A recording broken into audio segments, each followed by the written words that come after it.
Ladies and gentlemen, boys and girls, Dying Time is here. That's right, we're still talking Fear No Evil on Kill by Kill.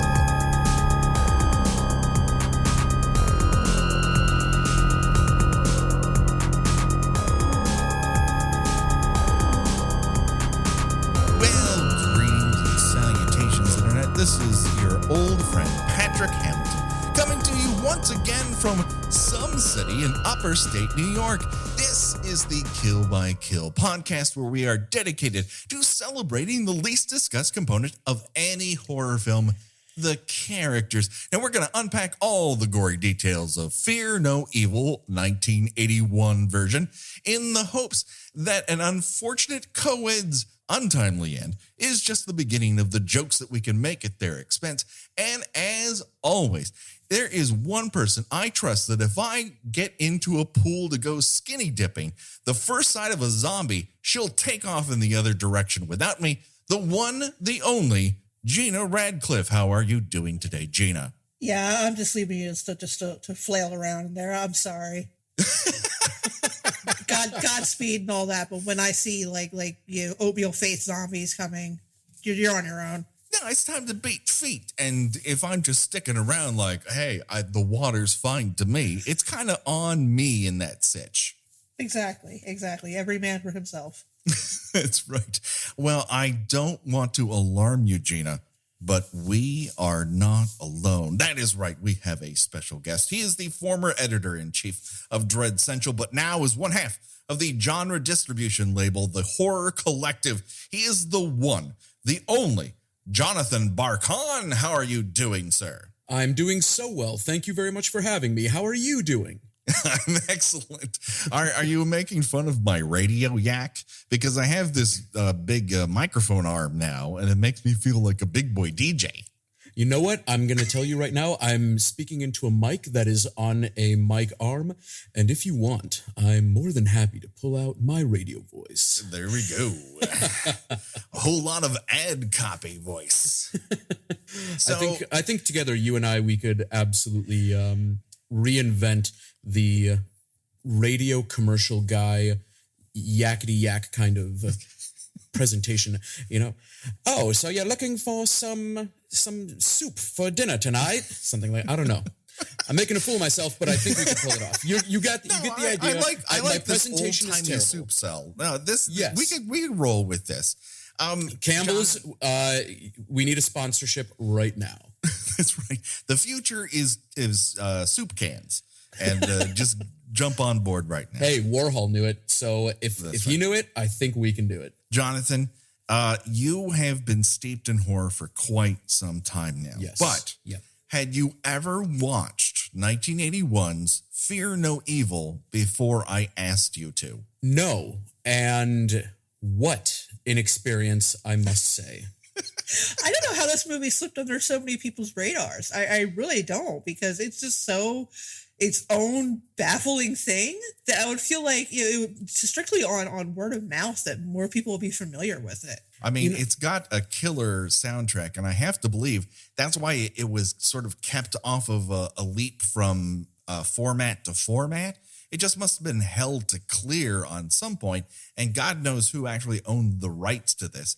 I still find it baffling that the director of this went on to make Lady in White, which is a very composed, very classical sort of gothic horror film. No male characters grow breasts. Nobody sexually assaults his girlfriend with a handgun. No. Oh my God.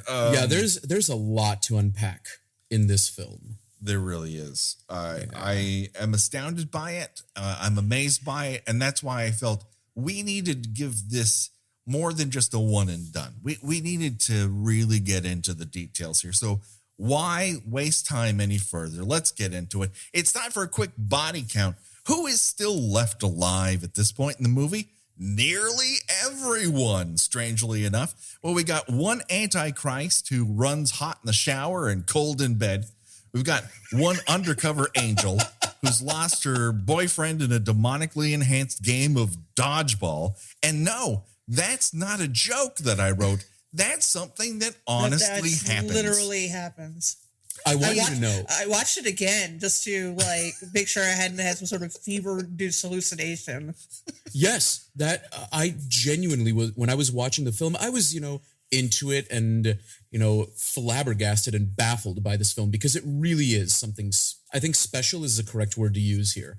But when that dodgeball scene happened, I was actually on the edge of my seat because I could not understand how they made something so mundane so outlandish and intense. It's a marvel to behold. I mean, you just don't think someone's gonna die at the end of this dodgeball game. You don't even think that in Dodgeball the movie. Nevertheless, fear no evil. I mean, the people at the Omen franchise must have felt like, oh, we're on notice. We really got to step it up for part 3. The demons are sending dodgeballs into people's chests and pinning them to walls. Was it his chest? Because I don't know. I watched it again and I paid attention. I really think it was a crotch shot. I have it up right now, and it's just because we're this is where we stopped last time. Yeah. And Andrew, or as I'm going to begin to call him, Andrewcifer, really begins to tremble. The coach comes out, he shoves people to the side, yes, and it's the actual throw does hit him in the balls. But when the camera pans out and it's just our poor Columbia music group future graduate, he's pinned, and it's in his sort of below his rib cage and at his stomach. So the actual throw totally nailed him in the balls, but the rest of the crew. So now my immediate question, and this is simply because I was very fond of math in school as I was growing up. Immediately I'm wondering what the slope of his genitals is such that a dodgeball can hit at the testicles and ride up into the stomach region, into the abs. Oh, I'm having a beautiful mind sequence happening in front of me right now. Yeah. There's a lot of equations. This is Zach Galifianakis in the casino in Hangover. Oh, man. There are 2 additional points just riffing off that sequence. One, the coach, obviously, he's having a meltdown. We talked about that a lot in the last episode. But the rest of the class, it kind of walks over like, is he going to get up? Is he all right? Well, and they don't even see, like the coach just falls to his knees. He's like, oh, God. Like he just, immediately, he doesn't, he's not like, startled or shocked or anything. It's like, almost like, oh my God, I can't believe this happened again. And he doesn't call for help or anything. He's not like, hey, one of you get an ambulance or something. No. It's just, I'm going to fall to my knees in some Shakespearean grief and wail while the rest of the kids are like, does this mean we're dismissed? No, the only thing he's missing is a shot from above and 2 handguns to start shooting into the sky and yelling no. That's the scene he's having, and everyone else is like, does this mean we got the rest of the period off? The way you're describing that, I have to reference another movie, Pet Sematary, not the new one, the original. And it's after Gage gets hit by the truck and his dad runs over, and I can't remember who played his father, forgive me. And he falls to his knees, and I swear that when he screams no, he stutter builds up to it. So all you hear is no, no, no, no, no, no, no, no. And that's what I needed from the coach. It sounds like someone's revving an engine. Yes, exactly. That's exactly what it is. It's revving the engine of grief. And God, it makes me laugh every single time. Well, what's odd in the scene is that Lucifer seems a little frightened and upset by what he has done. And then in the very next scene, he's all right with it. He's okay being the Antichrist. He's accepted it. He's resigned to it. He's murdering dogs and drinking their blood. He's okay with it. No, I think it tips the scales. Like he was on one side before, and now he's feeling his demonic oats, as it were. Of course, between that and the rest of his journey is we have this poor guy's funeral, and it starts with his 75-year-old parents. Again, everyone in this town born to septuagenarians, and his casket is brought in by a bunch of guys, none of whom know where their feet are. And at 3 of his 6 pallbearers trip as they're laying his coffin to rest. It's glorious. And the fact that no one was like, hey, could we do a take 2? Nah. Moving on, everyone. We got it. In a weird way, I admire that, because life isn't clean. It isn't neat. And sometimes you're gonna trip and nearly drop a casket at a funeral. So, you know what? Good for them. That's right. And so Mark's funeral is super well attended, at least at the start, with the local AARP parents. And then it slowly goes down to the core people. You've got his girlfriend, who is a person with hair. She's got a face, and she trembles a lot. I try not to focus on she looks confused poor performances, but most of the time she doesn't look scared or anything. She looks confused. But I think that draws me in, because I too am confused by a lot of the images and developments that are on display here. It then sort of dwindles down even more to her old parents, the other undercover angel who's just waiting for her to wake up and realize she's part of a throuple, a holy throuple, I guess. I tried to make a Trinity joke, but it didn't work. But none of the girl gang is there. Tony, the Vinnie Barbarino, who's missing a few DNA sequences, he's nowhere to be found. So it just dwindles down, and then she's left, and she kind of drops a rose on top of the casket. And then the older archangel puts a crucifix on top of the casket, and Andrew kind of backs away like a Rottweiler has just been released. He's just going, ooh, and just skips backwards like he's in football practice. Yeah, he, again, like I say, I saw this movie twice, because the first time I watched it, I couldn't wrap my head around it. I needed a second viewing so that I could really dig into it. And that sequence, it's so over the top and melodramatic. I mean, to the point that Kathleen Rowe McAllen, who plays Julie / Gabrielle in this film, she's even stated that she thinks she's the worst actress in the entire film. And I am so proud of her for her self-awareness. Because good Lord, she's not wrong. She just isn't. It's pretty bad, but in a way that's rather remarkable. Like, she committed to being bad. Yeah. And she succeeded on an admirable level. The shots just kind of go on like people were dared to see, like, well, don't cut away. Just keep the shot going. No, because, I mean, as you said, she puts a rose on the casket, but you can see as she's doing it, she's like, okay, I need to make sure that my arm is trembling, that my shoulders are slightly heaving. Like, you can see she's going through the checklist in her mind of what a girlfriend grieving her boyfriend / secret fiance should look like. And it's so rote and mechanical. It's just a miracle of what not to do in front of the camera. And yet it goes on. So let's talk about the following scene, in which one of the former archangels talks to a tombstone. Meanwhile, Julie / Gabrielle has an odder dream than she had the night before, in which a guy with sex nerve hives came to make out with her poorly. And then Andrew is demon swinging and somehow managed to telekinetically bring a branch down on somebody's head.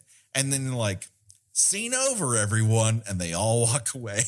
It's, again, one of those things that as I watched it, I was sitting there trying to understand what everyone was going through when they were writing this. Like, what were they thinking? Did they actually sit there and go, okay, so Andrew, who up until now has been super creepy, but as an adult, like, he's just a creepy older teenager doing older teenager stuff. Let's put him on a swing set. Why? No reason whatsoever. And then let's have him look up at a branch and go, yeah, this makes sense. No, he's got demon branch powers. You know, the things that your priest always told you about in Sunday school, I imagine. Fuck if I know. But I'll tell you this. This movie makes some fucking decisions and really does commit to them. I mean, this dream that Julie's having is of Father Damon's time in what appears to be medieval times jail. Oh, is that where he has like the guard who's like splattered in vomit? Yes. Because clearly, if you're the guard of a jail, you need to be gross as hell. But I think it's the gross as hell part of Castle Dracul. I don't know where this man is staying, but it's not a formal institution. His bed is on the floor. Whatever is going on in upper state New York in their jail system, this is an indictment of it. Attica. You've really got to look at this and admit this is probably a 3, if they're lucky, 4-star rating on TripAdvisor. That's right. I'm going to pick another jail to go to. I just don't feel that the service rises to the level that I'm accustomed to. And for his trouble, Father Damon gets his hand stepped on, and then Julie feels it on her carpet, and then it fades to her just sleeping plaintively and her elderly parents talking in ADR.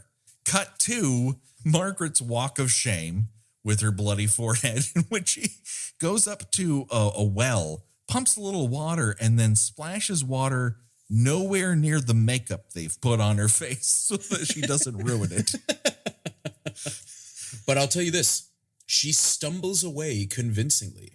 Yes. I feel like she knows how to stumble. So you got to give it that, everyone. Gabrielle or Julie, I don't know. It kind of blurs at this point. She then, after this, realizes there's something going on. Like, she's not going to find answers here at home. She's got to go out and find the other component to this other life that she's seeing. So she packs a couple bags, and we learn a couple things. She makes a terrible hobo. She doesn't pack any fucking clothes. She just takes 2 bags that appear to be empty and walks out the door. And then she finds this elderly woman and begins to communicate with her, not in words so much as Morse code trembling. Her face vibrates. Okay. Like it's receiving a call. Stop everything. Hold the phones. I need you to do that trembling sound again. That.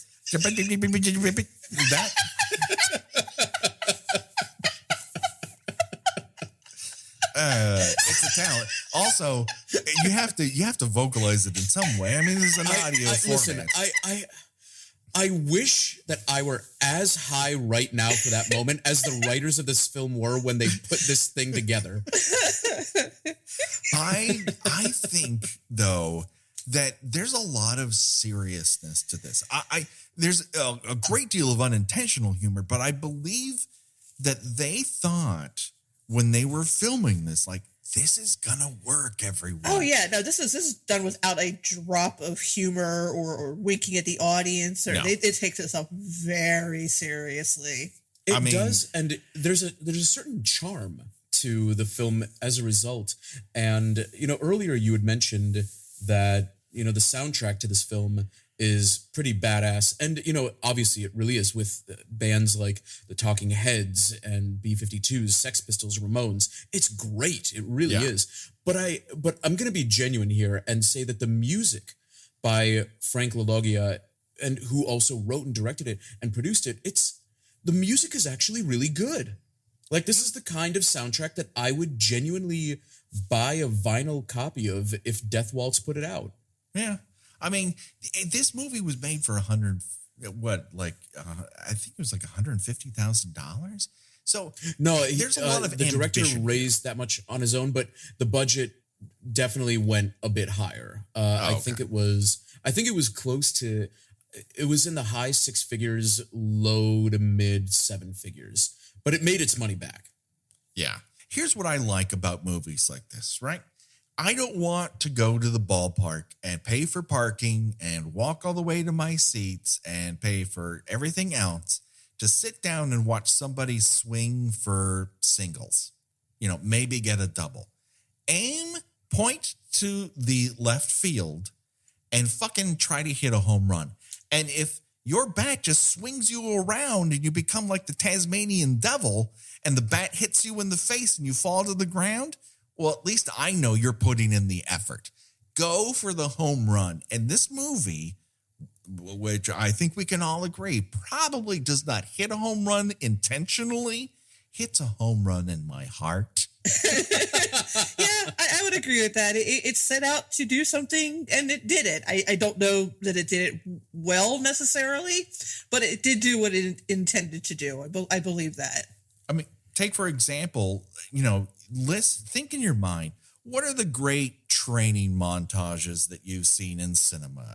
Off the top of my head, Karate Kid, Kill Bill 2, Rocky 4, Fear No Evil's Look at My Photos scene and realize you're an angel. There is merit to what you're saying. Mm-hmm. I think that putting Fear No Evil is an entirely subjective choice. True. Then what comes after that? I'm calling an audible. We're gonna skip over My Pet Murder Barn. I have to say that I spent that entire scene thinking, oh my God, he's gonna fuck that dog. Yeah, there really is something to that. I was waiting for that. Very into whatever he was doing to that dog, and I'm like, oh God. Okay, he's drinking its blood. That's all right.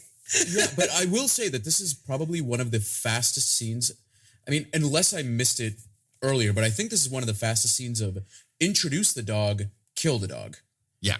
No, it's not wasting a bunch of time. No, it's so for those who are worried, like, oh, I don't want to get emotionally attached to the dog, you're fine.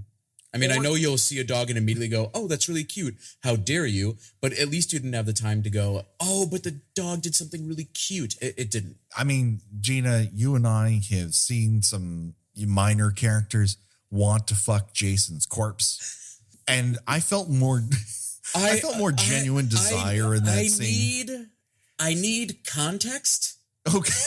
At the beginning of Friday the 13th, A New Beginning, we see Tommy Jarvis 1.0 in his dream in a rainstorm in Corey Feldman's backyard. Watch two guys dig up Jason Voorhees' corpse in a very, very shallow grave.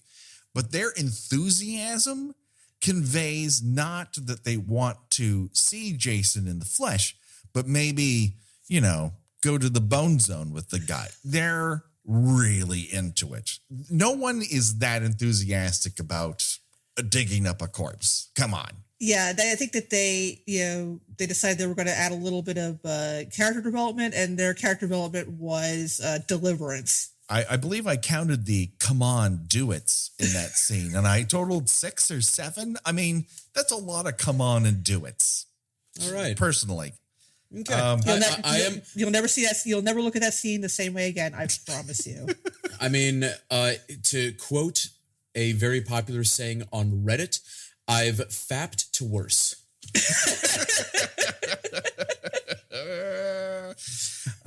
So let's cut to the Traveling Jaws Roadshow. Turns out that this town has some sort of passion play that it puts on every single year. A concept it waits until an hour in to tell us, but they're going to do it, God damn it. And apparently this is like one of those, events that the whole town turns out for, which is unlikely.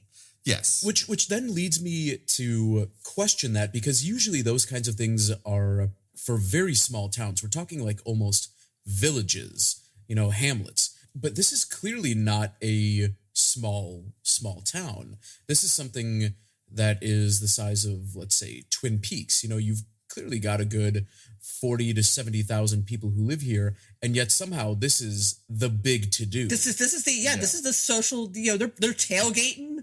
They're laying out picnic blankets for this retelling of the crucifixion of Jesus Christ. Yeah, and this is a thing, and I mean, I've got to admit, if I lived there, I'd go. Yeah, well, it seems like a real feat. And then the mayor of the town introduces a reporter for some reason for a scene that goes on and on and on. But it does reveal one great line. To quote, you don't mind me calling you Dick, do you, Dick? At that point, you said Dick twice, so I'm gonna, he hasn't halted you. With this movie, dicks are very proudly a thing. So yes. Yeah, I'm not surprised. I'm not surprised either. And then we meet my new favorite character in the entire movie, Community Theater Jesus. Community Theater Jesus has a following. Community Theater Jesus brings all the boys to the yard. Community Theater Jesus is loved and respected by local children. Community Theater Jesus, have some, won't you? Meanwhile, in another scene that has, honestly, you have to watch it to really bring it to bear, is Tony romancing the queen bee herself, Marie, by first holding a gun to her head and then inserting it, we assume, into her vagina. Yeah, he's gone full Billy Nolan in Carrie at this point. Yeah. And I'm assuming he's a little unsettled by his boy shower encounter, but this doesn't really feel like that. No, this feels like something else entirely. And her response to this is, you sure that thing's not loaded? That is weirdly high on the list of priorities, and yet you still have a gun in your vagina. This is a awkward fucking situation, literally. What was that U2 song from Batman Forever? Hold me, thrill me, kiss me, kill me? Yes. Yeah. It's completely inspired by this one scene. Oh, I can only imagine Bono and The Edge sitting down to watch Fear No Evil and taking notes. I would not put it past him. No, I wouldn't either. Let's cut to the local dive bar where the elite meet to get drunk toot sweet. And I have to say something about this scene. Yes, please. I can believe a lot of things about this movie. Mm-hmm. I can believe that angels disguise themselves as humans. Mm-hmm. I can believe that the devil is real and he's reborn in a pasty upstate New York teenager. Sure. Absolutely. Yeah, I can even believe that you could kill someone by throwing a dodgeball at them really hard. Yeah. But I cannot believe that this shitty dive bar full of senior citizens has Patti Smith on the jukebox. The hippest fucking bar in Dumpfuck, upstate New York. Who in that crowd took the last quarter out of their Lucky Strike flaked work pants pocket and inserted it into the jukebox and said, "Hey, let me pick that Hey Joe song that artsy gal from New York City sings. I like that one." We also have to say, it could very well be my second new favorite character in the entire movie. Coming to NBC this January, Chicago Dad. Chicago Dad informs us that even though that Andrew's dad's like, my son's the devil. He's like, yeah, they're all kind of the devil. My kid took out my 79 Gran Torino and he took a drag racing and then it comes back, it's all busted. You can't let him get you down.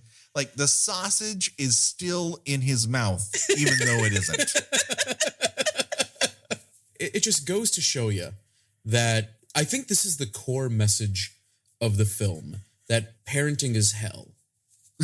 Literally. Yes, it is. Yeah. So, it doesn't matter if your kid's the Antichrist or your kid just likes to, crash the family car into a bunch of other cars.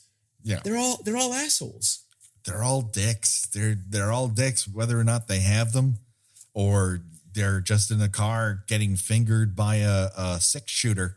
They're all sort of terrible people. I'm that line, fingered by a six-shooter. I'm just envisioning that cartoon revolver from Who Framed Roger Rabbit. Ooh. Just going to town. And this is not okay. You know what? I have fap to worse. This is not going in the spank bank.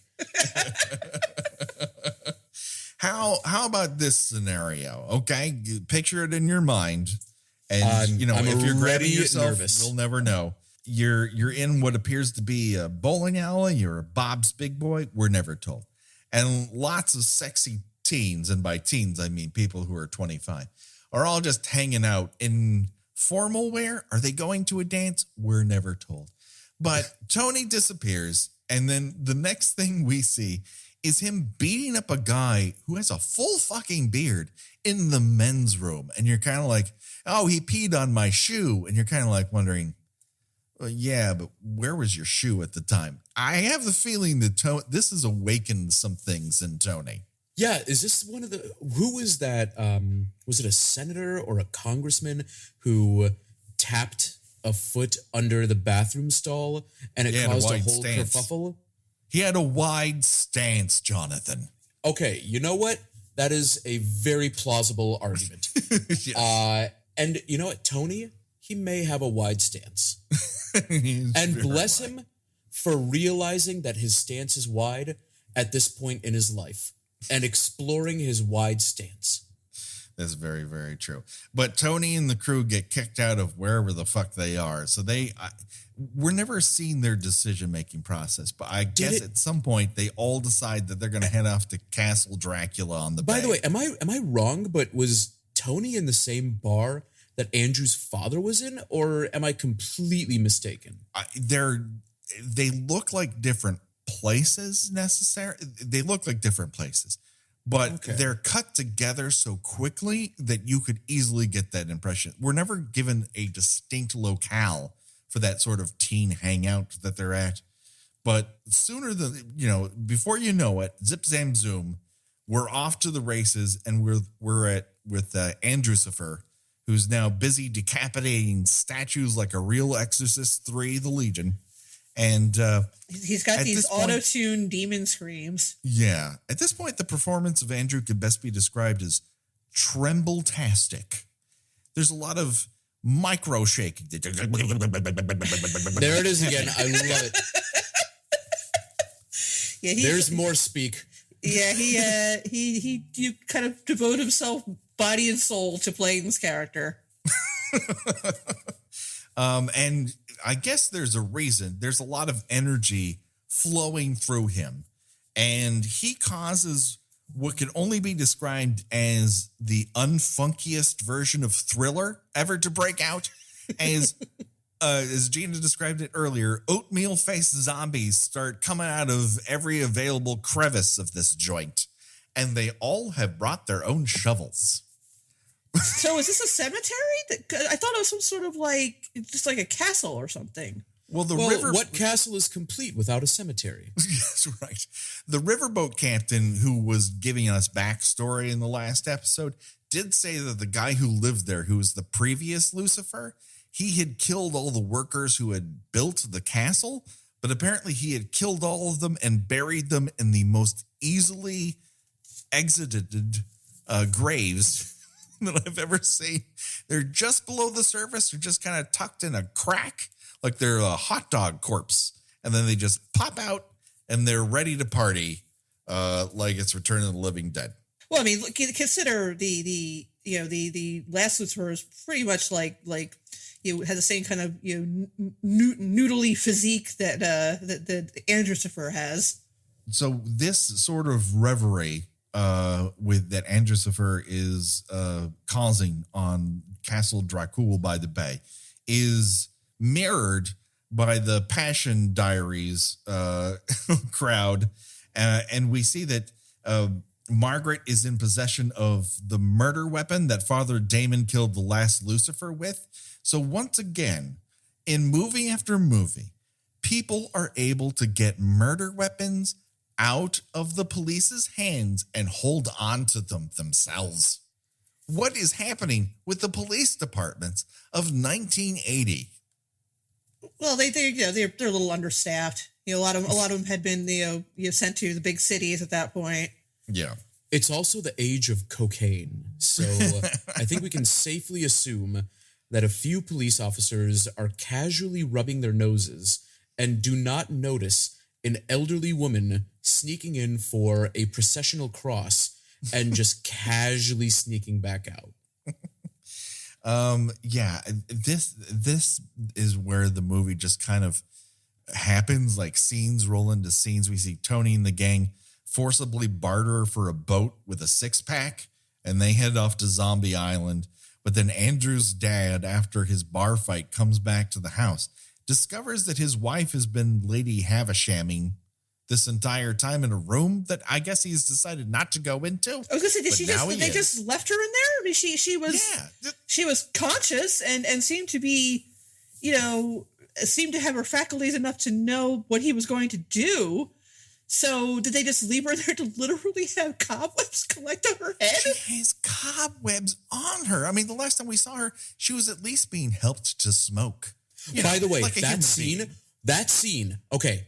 Do you notice how much of the filter she wraps her lips around? It's not, let me just, put the cigarette in my lips. It's let me purse my lips and imbibe this cigarette pretty much halfway down my throat so that I can absolutely get that tobacco flavor everywhere. It's wild, man. And so Andrew's dad, I guess, has had enough of this and decides to release her from this mortal coil by just shooting her in the head. And which flings her out the window. Yeah, that's the best part. I genuinely think he didn't have a real gun. I think it was a gun that when you pull the trigger, one of those boxing gloves just punches her in the side of the head and flings her out of the place. Damn it, I grabbed the wrong gun. Oh, this is one of those Roger Rabbit guns. I've been fooled again. This town is rife with Roger Rabbit guns. This town is supplied by Acme. I love it. So I get the feeling that this third act has a lot of connective tissue that either didn't get filmed or is missing because things just kind of happen. Like the cops get called, but then they're called away. Kids go skinny dipping. And then all of a sudden the zombies who are nowhere near them are like, oh, time to attack, I guess. There are children here. And they carefully get into the water and come out with a very ginger zombie. Like, I'm undead, but I don't want to slip on the edge of this pool. I may have an oatmeal face, but Lord knows I hate waterlogged pants. Well, you know what? No one enjoys wet denim. It's just not a good feel. It just weighs you down. And during all of this, by the way, if I'm right, the Passion play, it has gone completely awry with how did you call him? Community Jesus? Community Theater Jesus? Yeah, he is Community Theater Jesus. He is stigmating all over the place. He has a full-blown barbecue sauce explosion. And it's impressive, and it actually causes other people in the audience to get sympathetic stigmata barbecue explosion. I mean, and then everybody flees. They just leave him strapped to the cross. It's priorities. He's Community Theater Jesus. He's a local celebrity. Yeah, he's not exactly paying his union dues. We can leave him for a backup. Well, listen, he knew what he was getting into when he went up on that cross. So he's paying for the rest of our sins while we beat feet the fuck off this beach. Everyone starts bleeding and running. Thunderbolts and lightning. Very, very frightening. Me? Sure. And then to top it off, Community Theater Jesus is struck by disco lightning. And the Second Coming 3 Tokyo Drift has officially begun. Begin. It happens. Anyways, we then cut to one of my favorite scenes in the entire movie, in which out of nowhere, Tony and Marie, our favorite couple, because you gotta have one. He is, unbeknownst to anything, espousing that no matter what, he will protect Marie. Now, we don't know if they've encountered zombies up until this point, or this is just something he's decided to say. But he's like, no matter what, I will protect you. Cue the zombies. And he could not fucking leave fast enough. And this is the second time that someone has done that. In fact, I got a little confused because there's another couple in which the character was named Tommy. Yeah. And I thought that was them. And I thought that it was just like, wait, but they didn't this couple already get killed? But yeah, in both cases, like as soon as trouble shows up, the boy is just fleeing for his life. No, it's really an amazing situation, because if we think about it with a little bit of a SpongeBob SquarePants mentality, this is how it goes down. Because Tony basically says, Marie, don't worry. I'll protect you no matter what. 2 seconds later, goodbye. He doesn't even look back. He just goes. It's like that Bugs Bunny card. Well, goodbye. Yeah. I see that you've got things going on. I'm going to be going. So Tony beats feet, finds a new girlfriend immediately. Just a random girl crying in the corner. Like her, he just decides he must help. Left his girlfriend behind to die, presumably. And oh wait, I'm supposed to be a hero. You need rescuing. Okay. He needs to pick up the pieces somewhere, and she's available. But let's admit right now that we should be impressed by Tony's ability to move on in a brisk fashion. That's right. He's not lingering in the past. No. He's living in the now. His heart is full of love, and he wants to share it. His heart is full of love, and apparently that love instantly translates into a pair of, if I may be so bold, luscious breasts. In a way, I'm sort of glad that they use an obvious stand-in for this, because I was totally expecting. Did you guys ever watch The Kids in the Hall? Yeah. The sketch where they're in the steam room, and he's like, have I always had these? And he's grown breasts, and they're very obviously it's like a foam rubber chest plate he's wearing. I was certain that was what they were going to look like, but no, they just used some shirtless woman and shot her in tight close up. Can you imagine how they were explaining that? They just turned to the entire crew and said, all right, ladies, line up. We need one of you to expose your chest. You're not going to have your head in it. We're going to have some guy stand behind you to paw at your chest before opening up your blouse, opening up the shirt to reveal your bare breasts. Who's in? We'll get you double the catering today. That's I don't think this movie had double the catering budget. It really is. That's the only way my mind can put that whole scene together in the context of reality. Like, how did they shoot that? What was the process of them saying, okay, we're going to need to have a woman expose her breasts, but there needs to be male hands opening up the shirt. Who are we going to get? And the director is sitting there going, we'll figure it out on set. Like, day of. We'll just wave a couple 20s in the air.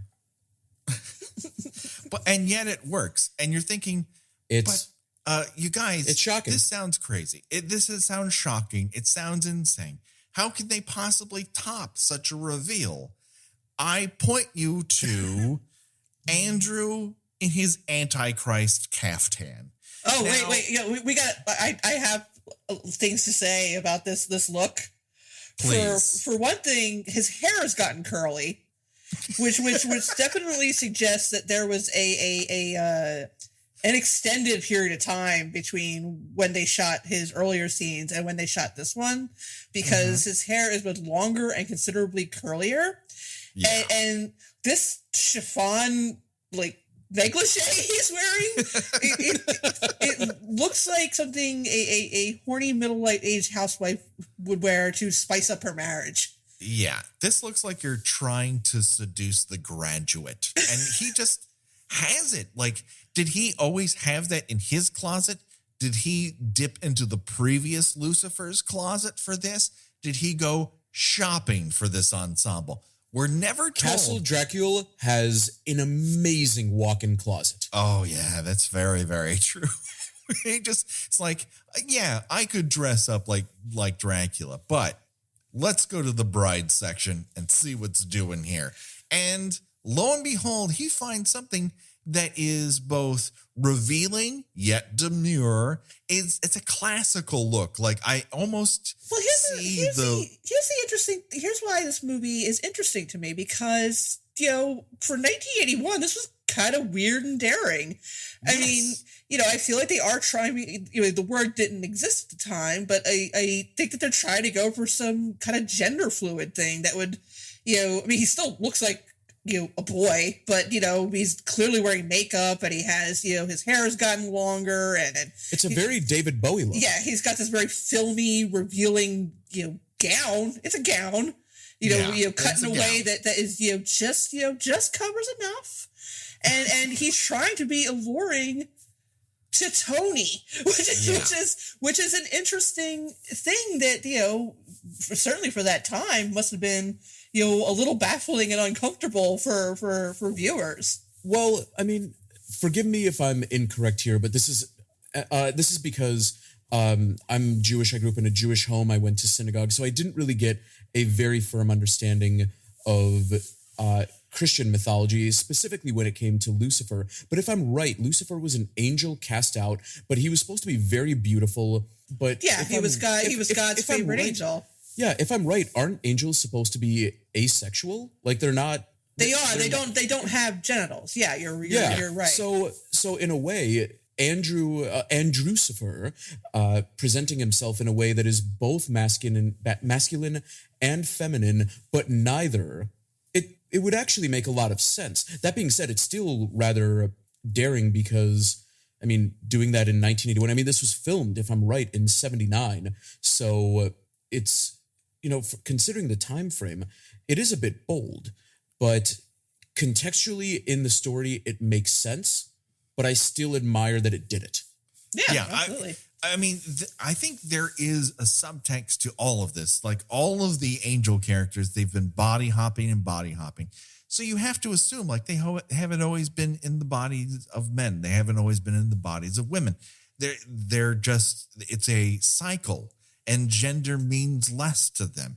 And Lucifer transmorgifies multiple times once he's sort of in his full reveal. So I enjoy it for that reason. It is swinging for the fences. It has huge aspirations, and it does not have huge aspiration money. Yes. When it comes down that's very true. And I think that's why, as I said, there's a charm to this film that it was that bold and daring without having the resources to do it. And yet it offered something that in the end is memorable and cohesive. But we're jumping ahead. I apologize. No, we're right in the same lane, because Tony then responds to all of this stimuli. Oh yeah, Tony's bodacious breasts. Yes, I apologize. I love alliteration, and that is. But you have to appreciate just the beauty that's on display here. I mean, he's got a great rack, and he should acknowledge that. But when confronted with Andrucifer, he does acknowledge it by go ahead, by stabbing the fuck out of himself. Like, fuck you. So, but in one sense, he's thrilled. In another sense, he's like, I'm not going on anymore. Oh, hi, new girlfriend. By the way, you're on your own. Stab, and R.I.P.D. Tony. But I think it's also, there's a thread with Tony and his arc that it weirdly makes sense that he would do that, because there's clearly a bit of a homophobic air about him. I mean, he kissed Andrew in the showers, and it became this whole horrific event for him. He comes out of the bathroom beating the shit out of a guy because he pissed on his shoe. But then again, how did that happen? And then suddenly he has breasts, which makes him feminine. And I'm willing to bet that in his mind, in his character's mind, being gay is the same thing as being womanly, which is the same thing as being weak, considering his treatment of women. And so what's the normal recourse in that situation? What do? Well, you kill yourself. Yeah, he can't go on. He faces a possibility that he may not fit the male stereotype and the normal demography that he would fit into, and he cannot handle it. And for that alone, this movie is playing with ideas that are way out of its scope of control or voice, and that's interesting. Does it do it well? I don't know, but yeah, and it's apparently trying. It is definitely trying, and apparently, although I haven't, because I looked for this and I haven't been able to find a confirmation of it, but supposedly Frank LaLoggia was a gay man. So who knows? If that's the case, or correction, he is. If he is, then he is a gay man. And it would be very interesting to learn a bit more, if that's the case, what was going on in his mind writing these kinds of events in that day and age. Yeah. I mean, there is definitely a conversation to be had that is slightly outside of our scope to be had. Yes. About this as a piece of queer cinema. And I would love to hear more voices about that. I'm sure we will eventually. But I do find it a really compelling and interesting swing at issues that you would not think a Carrie meets Omen would ever even approach. And it tries to take them on. That's worth like a hand clamp for sure. Yeah. Oh, 100%. As you say, it swings for the fences, and more often than not, it misses. As a matter of fact, it's by an exponential amount. But when it works, it kind of really works. I mean, I think everything in the last 10 minutes is so fucking gonzo and beautifully bonkers that it is worth the price of admission. I mean, you got Andrewsifer like taking a comatose lady out onto a balcony, giving her a very awkward, horizontally approached strawberry Twizzler juice kiss. And then, but don't worry, everyone. Our heroes approach. They've got their supercross with them, and they're like, Lucifer, don't. And then he goes, oh, you're here? Great. Stab. And they're like, oh, maybe we should have done something. They didn't stop shit. No. They've arrived both a day late and a $1,000 short. And then after this girl is stabbed, then they release the Supercross disco beam and he gets zappinified. Great timing, everyone. It basically turns into Laser Floyd at the end. It really does. Yeah, it really does to a fantastic degree. Was anyone, I feel like Andrewsifer's outfit in this is a proto version, almost goth, of the J-Lo dress. There's a lot in common here with that in the J-Lo dress. It's draped in the same way. It gives a deep V, and you get a lot of upper thigh, but not so much the crotch. I'm just gonna say, Dolce & Gabbana may have been watching this movie. That's all I'm gonna say. I would not put it past them. I firmly believe that a lot of fashion designs absolutely take a lot of influence from horror, and they just, pardon the pun, hate to wear it on the sleeve. There's a lot of transformations that begin to happen at this point in the movie. Andrewsifer sort of goes towards a crustacean-faced Pokemon here. We get very close to seeing Andrew's penisifer. And then the cross goes Super Saiyan. The three angels combine in sort of a holy Voltron. And Andrewsifer explodes in Captain EO vision. And that's it. And cut to credits. The movie. Cut to credits. Okay. That is also one of the most amazing moments where it's just like explosion, and then in 3 seconds, fade to black, start the credits.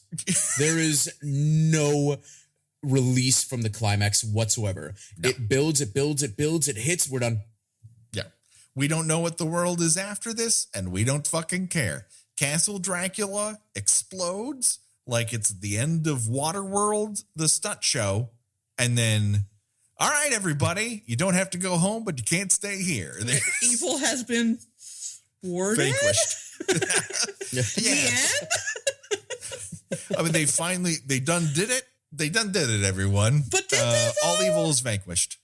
Well, this was the whole thing. Like, this was the Holy War. He's trying to start the second coming, but no, they zap him, and he laser Floyds, and then boom, and that's it. Everyone lives happily ever after. That no more evil in the world. We're all fine. That's why we're living the amazing lives, and we're a world in which fairness and the right, the individual rights are so valued nowadays. We don't have moral quandaries anymore because this happened. Lucifer is dead finally, and now we're all great. It's super. Question: What happened to oatmeal-faced zombies? Oh, I assume that they melted into pools of oatmeal. I'm really hoping. I think that is a bold assumption, and that we are still waiting on Fear No Evil 2. There's so much story left in this. What happened to that caftan? And where can I buy one? And can I wear it next Halloween? Can I get into Andrucifer shape in that amount of time? We may never know. Can I also know why we had to suffer through the scene where Andrew was told about all the universities that he got accepted into with scholarships, only for that to not mean a damn thing before or after said scene? Yeah, I mean, why did he try so hard in school if he knew that he was never going to college? Yeah, but I don't think he did know at the time. I think he was a typical troubled young lad, but didn't know till after he killed somebody with a dodgeball of the level of power that he possessed. Oh man, this movie is glorious with all its localized fog. You know what? I'm gonna argue that he did know, because remember the first time that we meet Andrew, there's a open book on his desk, and suddenly it shuts as his shadow closes it, gets up and goes downstairs, the shadow bypassing his father, and suddenly he's at the dinner table. Homeboy knew that he was evil. Yeah, I mean, he's been ruining his parents' sex lives for 18 years now. So he's Soup's evil, Gina. Well, all right. Soup's. Fair point. I'm gonna sit here and say that he's always been evil, he's always been awful, and yet he's always wanted to get a full ride scholarship into Yale. Yeah. Just to have it, just to lord it over everyone else, because deep down he's evil. Yeah, well, that's the thing. The devil's a dick. Not only am I going to destroy the world, I got a full ride. I'm going to gloat. Meh. Yeah. What a prick. So we've come to that portion of the podcast in which we choose our own death venture. That's right. This is where we decide of the deaths presented in this section of the movie. If you were forced to die that way, which one would you choose and why?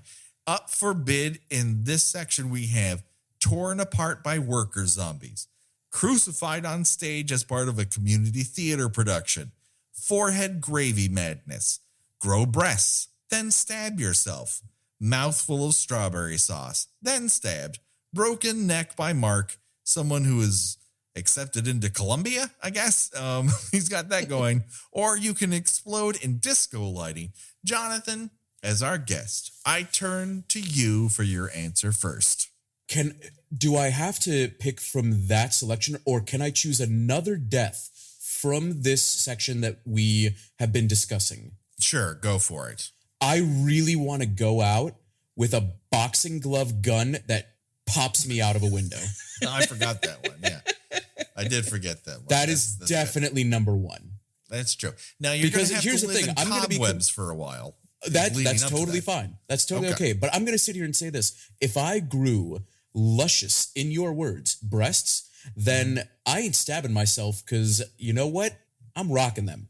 Yeah, well, but I didn't write the movie. I didn't come up with this death. That is what is presented. We're coming up with Fear No Evil 2, and I'm ready for my role. You're workshopping it. Well, Mr. Director, I'm ready for my close-up. A production company. Like, let's reach out. Let's figure out the right situation here. You can talk a big game. Let's see you step up. All right, Gina. I will give you whatever change is in my couch to make this movie. And I think you can do just as good of a job. That's right. There's going to be a lot of paper mache, and then I'm going to just slap some oatmeal on people's faces. Gina, what say you? Well, for a little touch of nostalgia for my teenage years when I spent a lot of time moping and listening to The Wall, I would have to be laser floyded to death. I can't think of any other more appropriate way for me to go. Yeah, it's a good way to go. It really is. I don't want to be crucified on stage in community theater. I feel like I've suffered enough in the community theater scope. I'm going out by disco lightning. That is the way I feel like my maker would want me to traipse off into the unknown from that moment on. That's a great way to go. That's very good self-awareness. Yeah. I appreciate that about you. Thank you very much. And so before we say that just about does it, we have to take care of some business. Hey, Jonathan, you got a lot going on. Why don't you tell people where they can find out more about you and what you're doing? Yes. So that's a great question. So currently I am one half of the Horror Collective, a recently announced acquisition and distribution label focusing on domestic. Our first movie, Greenlight, will be coming out on February 25th on VOD and digital platforms. It stars Chase Williamson, Caroline Williams. It's the feature debut from Graham Denman. And I'm not saying this just because I'm putting out the film.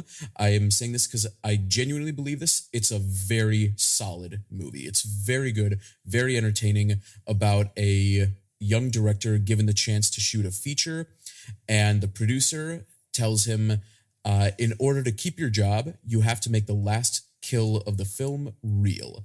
So it's fun. It's good. I really like it. I hope everyone gives it a chance. To find out more about me, you can simply follow me on Twitter at Jonathan Barkan. To know more about the Horror Collective, you can follow us on pretty much any platform at The Horror Co.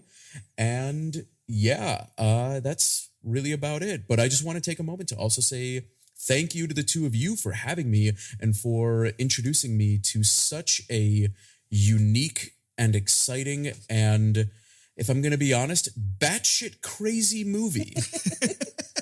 This is our purpose here on Earth. I feel like every once in a while we find a real gem. I think Hello, Mary Lou, Prom Night 2, we were able to put a nice big spotlight on that early. Other people have taken up that mantle since then. But this is one, I don't know that I'd put it on that level, but it is really, it is one of those gems that's trying, man. It's trying. It's way weirder in an entertaining way than I ever imagined it would be. Yeah. Gina, where can people find you on these here internets? Well, I have my own website in which I write about movies and old television and pop culture at ginaradcliffe.com. I am also a staff writer at thespool.net, and you can find me on Twitter under Porcelain72. Do it today, people. Check it out. Hey, before we go any further, is there any news on the Patreon front for the Kill by Kill podcast? We do. We have a new patron. Christina Spetnewski just became a $10 patron, so she will be put in the running next month for the chance to choose a movie for us to watch. Oh, so thank you. We've Christina. had some real gems, and thank you for actually putting in your name the pronunciation of it. That means a great deal to me. We Good both job, have Christina, a tendency on to mangle all names. fronts. Yeah, she's giving it to us exactly the way we want it. She's putting cash on the table so we can bring this podcast to you for free. And that's the way we like to do it. You can, of course, follow the Kill by Kill podcast on Twitter at Kill by Kill Pod. We have the Facebook group and page if you want to discuss the movies in more detail. And, of course, we're occasionally on Instagram at Kill by Kill Podcast. And so that just about does it for us until 2020, everyone, in which it's time for, let's say, a nightmare. Hey, whoa. How about a new nightmare? Wait, how about Wes Craven's new nightmare? What? I know. We thought they told us Freddy was dead, and it turns out they kept making these fucking movies, Gina. How did they? I feel so betrayed. But okay, yeah, I feel a little betrayed too. You had me on for this pile of shit instead of Wes Craven's New Nightmare? Well, I feel like New Nightmare is going to be a very interesting. I mean, there's not going to be a lot to make fun of. It's going to be an interesting 20. It's going to be interesting 20 minutes of talking or so. I mean, it's going to be a really long blowjob of how much we like New Nightmare. Is what it comes down to. It is funny story. New Nightmare was the very first Nightmare film I saw in the franchise, and then I went back to the beginning and started going through. But God bless it, I love that movie. It's a wonderful tone poem. I think it's a really interesting insight into Wes Craven and what he felt about his career at that point. And it's on the precipice of him flipping the script with Scream and really reinventing his career. It's one of the best movies he ever made. And that's saying something because he made some good movies. He also made Deadly Friend. So there's a lot of ups and downs there. He also made Invitation to Hell. Right. I might remind you, Shocker's in there. Hey, speaking of which, we have Shocker's biggest fan on to talk about New Nightmare, but we're getting ahead of ourselves. That's in the new year. But thank you ever so much for coming on, Jonathan, and talking about Fear No Evil. This has been super fun, and I hope people check it out. It is currently available on most streaming platforms, but it has a great Blu-ray release from Scream Factory. I urge people to check that one out. It's fantastic. And so for myself, for Gina, and for Jonathan, bye-bye, everyone. Happy New Year. Happy New Year.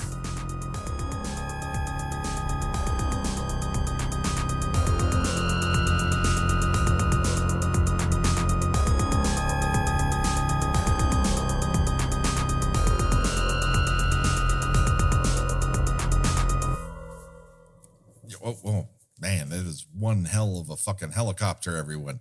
My apologies. Apparently an episode of Riptide is broken out above my house. Don't get swatted, please. No, that would be the worst.